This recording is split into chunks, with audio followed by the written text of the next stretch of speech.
টিকা নিতে এসেছিলাম। যে ভ্যাকসিন নিলে তোমাদের কোনো সমস্যা হয়েছিল? না, যারা এখনো ভ্যাকসিন নেয়নি তাদের কি বলতে চাও?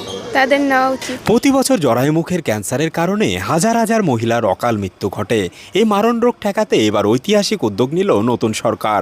বাজার মূল্য যে ভ্যাকসিনের দাম আনুমানিক 4,000 টাকা, বাংলার 14 থেকে 15 বছর বয়সী কিশোরীদের সেই এসপিভি ভ্যাকসিন এবার সম্পূর্ণ বিনামূল্যে দেওয়া হচ্ছে।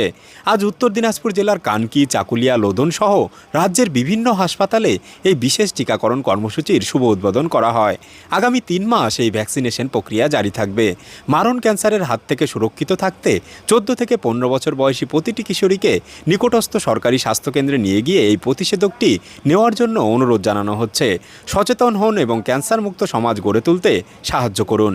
যারা 14 বছরের বার্থডে সেলিব্রেশন করেছে এবং 15 বছরের নিচে, এই রেঞ্জের মধ্যে আমরা ভ্যাকসিনেশন দিচ্ছি। ইন ফিউচার মহিলাদের যে সার্ভাইকাল জনিত ক্যান্সার এবং আদার ম্যালিগনেন্সিস হয়, সেই জিনিসগুলো থেকে পুরোপুরি প্রিভেন্ট করা যাবে। কোনো মেজর সাইড এফেক্টস নেই, কিছু নেই, এবং বাই চান্স যদি কোনো মাইনর সাইড এফেক্টস হয়, জাস্ট লাইক আদার ভ্যাকসিনস, এটার জন্য আমরা প্রিভেন্ট করার জন্য যথেষ্ট সেট আপ আমাদের রেডি আছে। যেখানে ভ্যাকসিন সাইড করা হয়েছে সেখানে ডাক্তার, নার্সেস এবং আদার মেডিকেল স্টাফ রয়েছে। কোনো ভুল ধারণার কোনো শিকার হবেন না। আপনারা এসে ভ্যাকসিনটা নিয়ে যান। 14 বছরের যারা ফিমেল বাচ্চা আছে তাদেরকে দিন এবং আমাদের ভবিষ্যৎ পশ্চিমবঙ্গকে আরও সুন্দর করে তুলুন।